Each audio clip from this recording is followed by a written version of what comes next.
Death by destiny. Death by destiny. Who are you?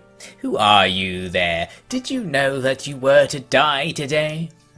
I think not. No, you are not master of your destiny, are you? You will not have seen it. And here you are, becoming one with a swamp.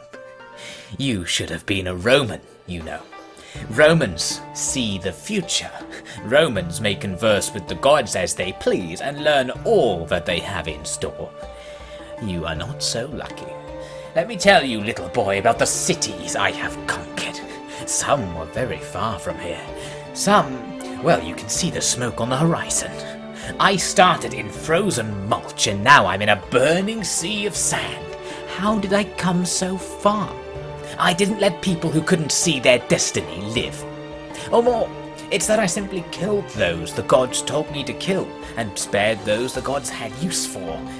In return, the gods will see me and my boys as one of their own. How many of you will be feasting with the gods tonight, Plenty of these fellows over here will be. Look at these swords, these shields they lie beneath. Isn't it obvious that these are men worthy of the afterlife?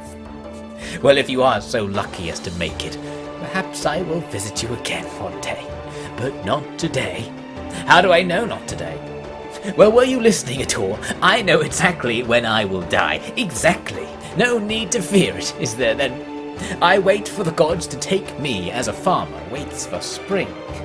And in the meantime, I am alive, so what good are you to me? Praetorians! Where are my Praetorians? Hey, you! Come and get me out of this stinking armor and bring those elephants back to camp. An ample feast, I think.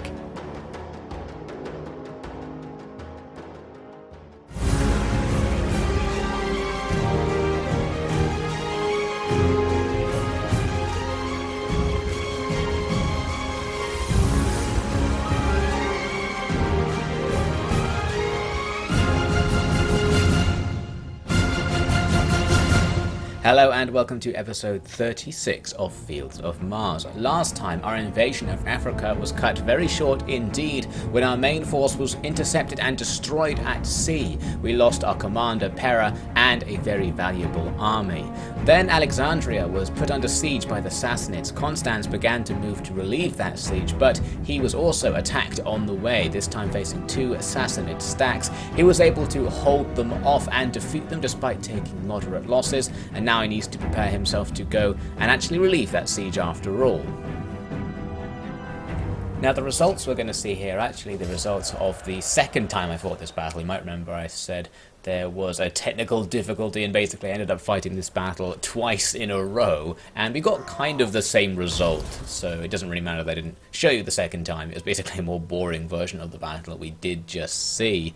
So the enemy fought back, but of course we're fighting the Sassanids, and the thing we've learned about the Sassanids is that there are always more Sassanids, and they decide to troll me by actually breaking the siege and coming in with a new army in order to set up the exact same battle again. So now I'm faced with the prospect of fighting this same fight for a third time in a row, and I wasn't happy about it. So in this case I'm able to actually retreat because they have broken the siege in order to initiate this battle. This removes the threat that I was trying to combat here.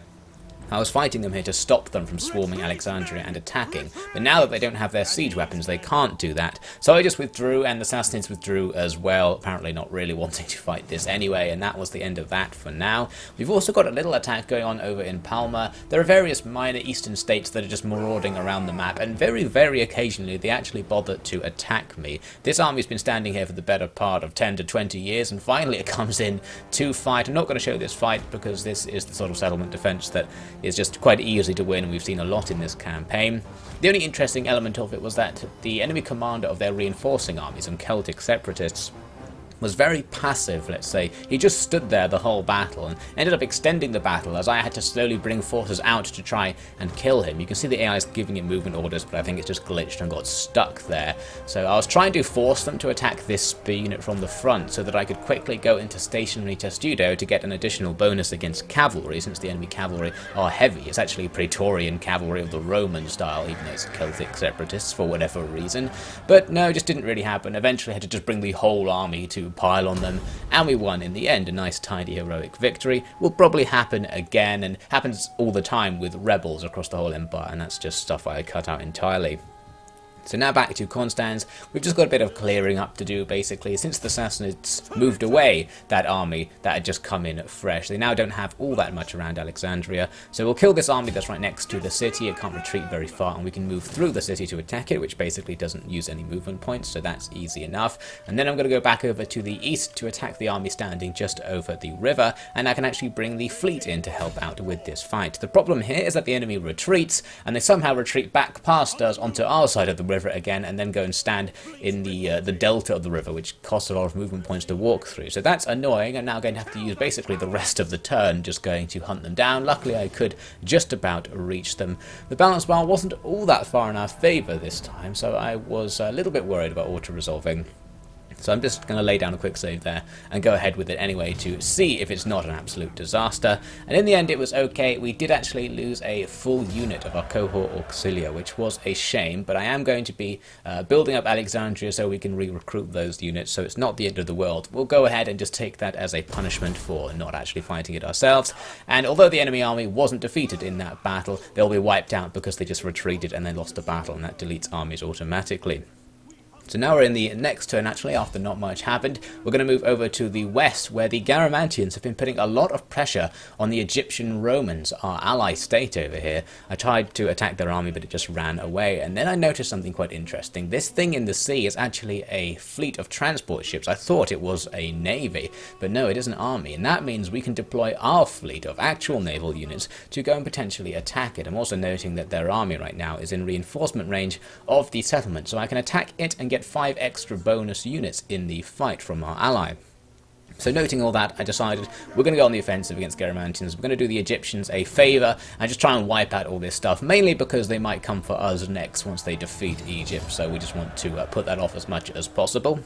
Their fleet goes down nice and easy. It had nothing on the balance bar. It actually gets away with a lot of its ships, but it's still in range of my fleet, so we can just attack it again and finish it off with an even easier auto-resolve there. And once that was done, I decided that Constans is going to go ahead with this fight. So the balance bar is quite far in our favour here, but I wanted to fight this one myself, both to avoid further losses, and because looking at the enemy's army, it's really normal. This is something we haven't seen in a long time, an army that's mainly sword with a few spears, a few ranged units, and a few specialist and cav units. This is the sort of standard army build that we actually never face in this campaign, thanks to facing all the horse archer spam factions, so this should be a little bit different.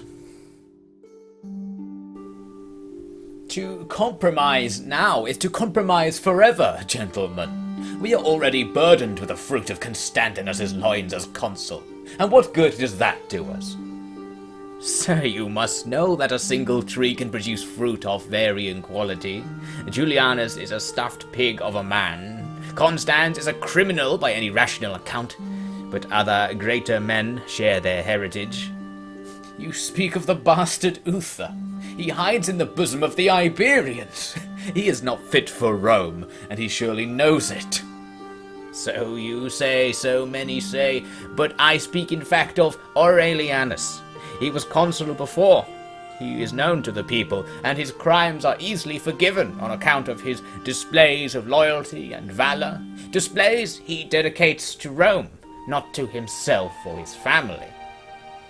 And yet, he is a failure. I will listen when he has some results to boast of. We were even so lucky as to get a quite interesting map where both sides deployed on either side of a gigantic hill, so we're walking up one side and little do I know the enemy are walking up the other side, because of course we can't see each other because of the way the hill is set up, so both sides just advancing blindly to go up the hill, and we are of course going to meet at the top eventually. Our allied forces from Egypt, not really going to be much help at all. They came on at the bottom of the hill on the north edge of the map, so it's going to take them a long time to get involved. So basically I ended up discovering the enemy coming over the crest of the hill just as I arrived, and they were coming at us on our left with a load of camels, which is unfortunate because that's where I put most of my cavalry. So suddenly after seeing these camels, I'm going to have to start shifting around and getting out of the way, since camels are an anti-cavalry unit.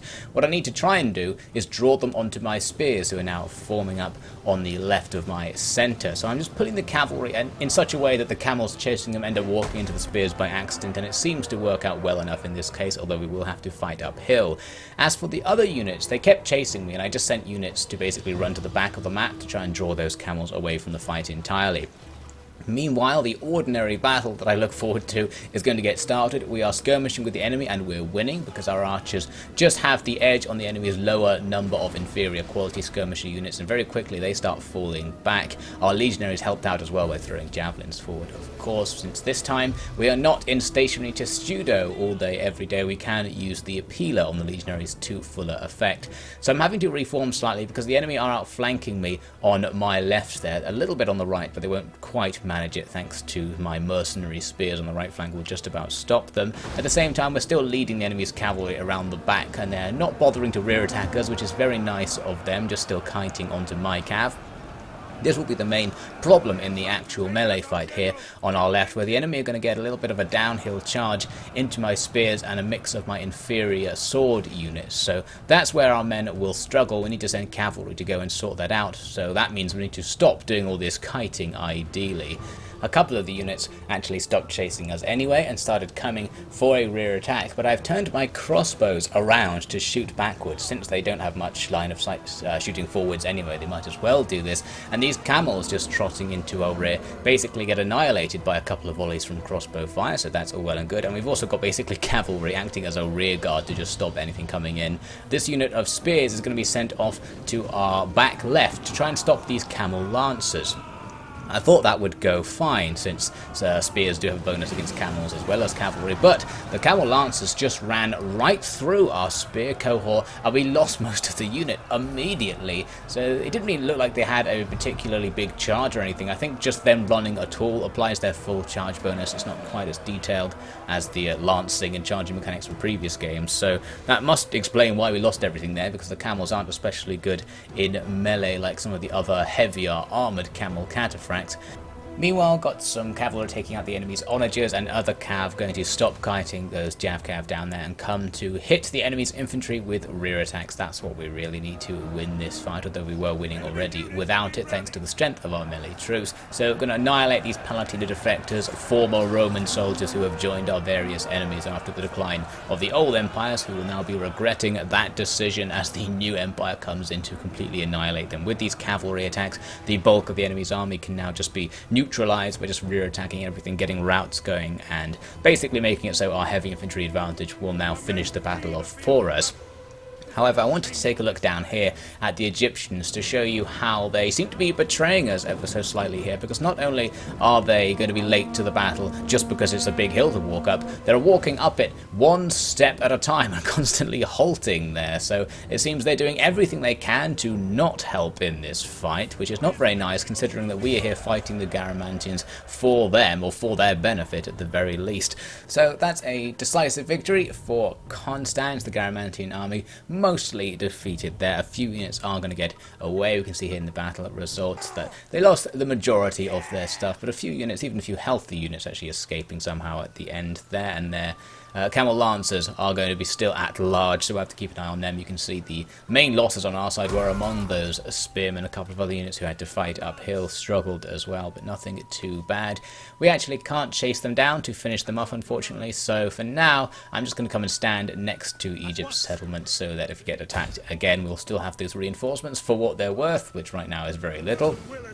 Now Septimus is on the warpath once again, because I noticed that now we're at war with Aaron, we can come and attack a nearby Aaron settlement, which has basically no garrison, so might as well just do this. I mean, we have no way of actually holding it, so when I came here I just thought I'll do it to sack it, but then I realized we can actually liberate once again the faction of Asia and use that as a buffer state, so we'll certainly do that. That's actually securing one of the routes into Thracia, making us much safer against Eastern invasion, so that went pretty well.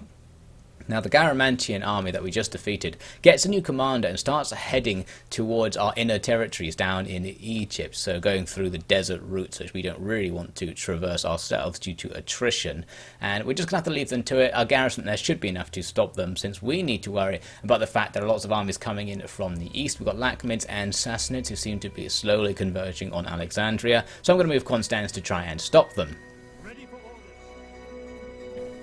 It is a challenge, in essence, and if I win, they'll have an excuse to forgive me, assuming that's what they want. Perhaps this is more about just seeing Attila dead at any cost, eh? Either goal is aligned with our own interests, so I shall be replying to say that I think their new motion is fair and virtuous. I rather thought the idea was to move closer to properly elected consuls, not further away, but that was Father's wish, and Father's wishes are merely words in a book now. I suppose if I can do this, if I could bring down the Huns and be made consul, then I could start working on his vision again. Would the Senate be offended if I bowed to them to enter power and then undid everything they have developed? I suppose in truth it would not matter, right? The Sassanids take me by surprise now. Clearly I didn't put Constans on the choke point properly, because they just sprint right past him and go to attack the settlement in the south, so that's inconvenient. They've got a second army nearby with some survivors coming in. So basically, situation not looking good, and I actually fought this one and ended up deciding not to bother putting it in the video. We did lose, it was a valiant defeat, because basically we've seen this sort of battle before. Not much actually happened in the fight. We managed to take down a couple of enemy units and damage a lot of the army, so they're not going to be able to do much else after this. That's the good news, but they have now taken control of the settlement. Luckily for us, they're not going to use that control. They simply sack it and walk away, which is actually perfect, because that means they can't replenish or get any new units or anything, so that'll make it nice and easy to go and now actually destroy those armies, and basically we've just lost some money and a garrison force as a result, so overall that's actually okay. Some bad news is that Judea has been taken by one of the eastern factions, Mazun I think it might have been, so that's annoying. They were providing a nice distraction over there by just being in the centre of the Sassanid domain and generally keeping attention off of us. I'm immediately getting new ships together to see if I can just go back and create Judea again, basically, once the settlement is ungarrisoned. Now Constans can go to finish off those Sassanid armies, which we damaged in the battle, didn't show, and he's learned how to do a night attack at some point, and that's pretty useful for this particular situation, since the armies are in reinforcement range. When you enable night attack, it stops armies from reinforcing each other. This also affects allied armies for some reason. You cannot ask the armies to come with you on the night attack, but it's still more than enough with just Constans to basically auto-resolve the two dead armies one by one, taking pretty much no losses, where we might have taken some losses if we auto-resolve them both at the same time, so that's a small advantage we have. And now, in the next turn, actually, after nothing happened and the Sassanids didn't exploit the fact that I wasn't in Alexandria anymore, we have some more threats to look at. The Garamantians building there in the west and putting big threats towards the Egyptians, but we are just going to ignore it under the assumption that millions of Sassanid stacks could appear at any moment, so we want to try and get back onto that choke point to defend Alexandria. Now, some good news for Septimus. I've had a minor officer recruit some high quality troops from the legionary barracks in Dardania to bring them over to add to his army. So he'll now have upgraded troops in the case of a Sassanid attack, which hasn't really been happening, to be fair, so perhaps he may even use them to go on the offensive. And this also means that Aurelianus' force is now ready to use. He's completely decked himself out with all of the finest troops we have available, and the target is going to be Attila. As we learned from his little speech just now, he has been challenged by the Senate to go and take down Attila in return for being made the second consul and filling that open position, a position he actually once filled before being essentially disowned. So the first challenge is the fact that Huns are standing in our territory, so if we leave to go after Attila, they might basically just attack us and start wrecking everything, and we'll just have to come back. So my first step to try and counter this is to put Aurelianus in an ambush outside of the town, because now the Huns might not think we have anything and be tempted into making an attack. That didn't happen. Here we are in the next turn. Instead, we just got a rebellion appearing. So I'm going to attack them, but they ran away, and we'll just leave this supporting commander now commanding all of Septimus's spare troops basically to deal with that later. Aurelianus needs to go straight for Attila before he moves away out of sight, and before he gets his troops back he's sitting in a basically dead army, and the two armies next to him are also quite damaged as well. They've been at war with the Illyrians for a while, so we want to just strike them as soon as we can. To do that we'll have to actually clear our way through the Hun army standing on the road. This Hun army is at almost full strength, but the advantage we have here is that it's not quite the usual spam Hun army. It's one of these kind of normal ones with just infantry, and that's exactly what we need because our infantry is hopefully going to be better. So with our elite troops we need to hack through this battle and try and really minimize losses. One thing Aurelianus has to help him out in this fight is a set of captured Hun onagers, large onagers, so we can use their powerful weapon against them here. Now we are the attacker in this fight, but we're going to fight it as the defender, since in the past we've seen you can just provoke the Huns into attacking you by going near them. And if we can't provoke them, what we can do is try and do the ammunition wasting strategy. So normally when I send cavalry up to force the enemy's onagers to fire at things and miss, the Huns react by just attacking en masse and turning the battle around. But in this case they are going to wait and actually try to hit my cavalry, and they even do manage to get a hit because I'm not microing them enough. So basically as long as you give a new movement order after each volley is fired, the volley will miss because it leads to where you were going before they try and lead the target. So we can now just do this. We'll just walk up and down and wait until the enemy run completely out of ammunition to remove that weapon from their arsenal. We still want the enemy to attack us to remove some of the advantage they'll have from their horse archers, so we'll just see what they do. I was awoken by a most curious missive from the Senate. It detailed their intention to grant the unassigned consulship to whoever brings them the head of Attila the Hun. It was clear that they intended for me to enter this race, despite the strategic madness of leaving Italia itself unwatched. I returned a sharp reply to them about the foolishness of their proposal. So quickly did I send it off that I quite forgot to berate them also for the quite unrepublican spirit they were showing in merely appointing a man to an elected position. But the elections have been rather a play act in Rome for decades, so at least we can tell ourselves that this is a faster route to the same destination. But all aside, I now sit back to watch this mad race, knowing that I may in fact win by doing nothing.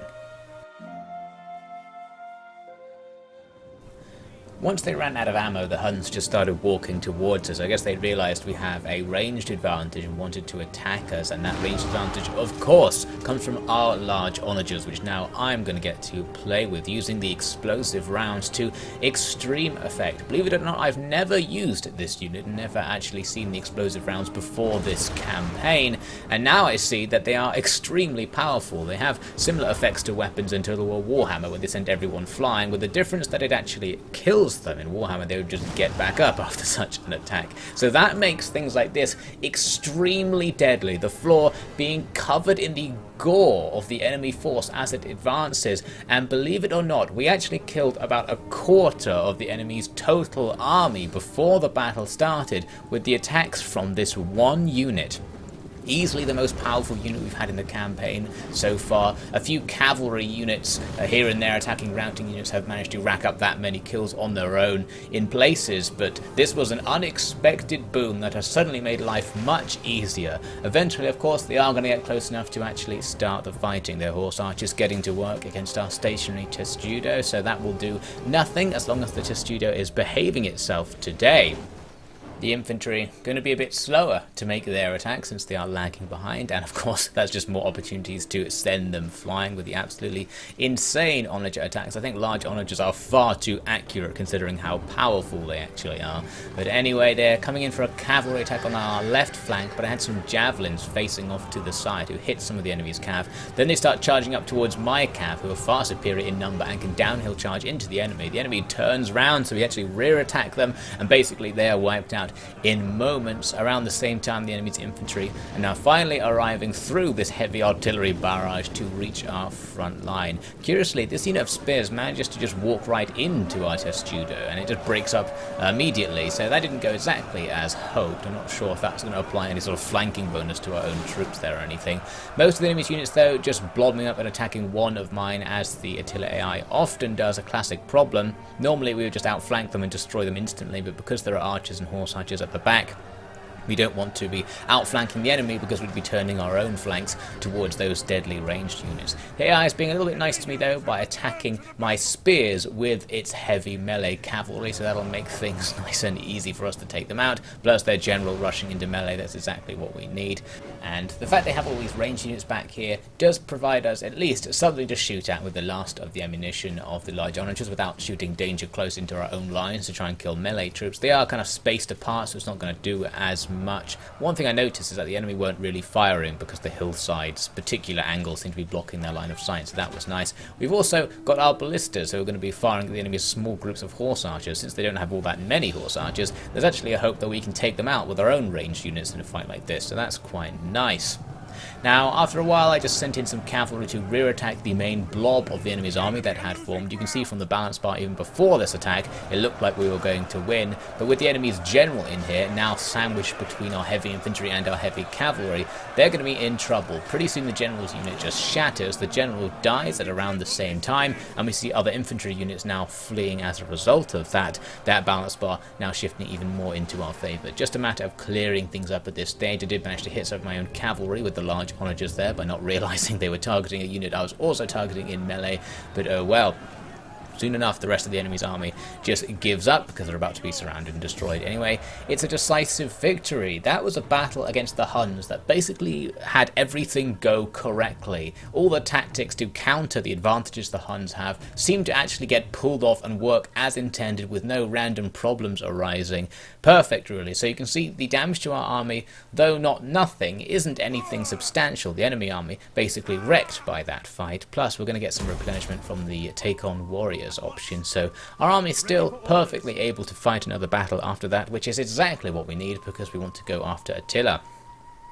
We can't reach him right now. What we can reach is the survivors of that last battle, so I went and destroyed them, and clearly I was out of my mind because this is actually a terrible idea. You do not want to finish off Hun armies because it just reappears. If we had left that army half dead, then basically it counts as that army existing but with no troops in it, so the Huns just don't have many troops. By killing it, the enemy's army count goes down by 1, so they just respawn 1 to keep their army count up, and that respawned army will be at full strength with a new set of elite units. So basically, by killing 1 or 2 units worth of combined troops there, I've given the enemy 20 free units, and they'll arrive soon enough. So that was a bad move, which I only realised in retrospect.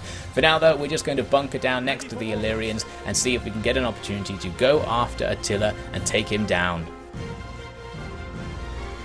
While Constantinus may not have agreed with many of the choices made by his successors, he would likely be pleased to know that despite the constant state of total war that plagued every edge of the split Roman Empire, Britannia was safe. His goal of saving Britannia from barbarian aggression was not a priority for the powerful men of the generations to come, yet the island remained peaceful and prosperous. The Romano-German wars were tactfully confined to Gaul, and Britannia was far out of the reach of any other of the world's great conquering powers.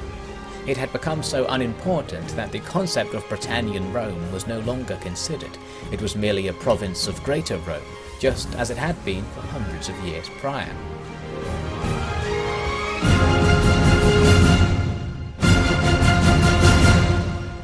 So that's all for now. Thank you so much for watching. The great Hun hunt will continue, and the many enemies of Constans are going to be putting the squeeze on him as they surround Alexandria in the next episode of Fields of Mars.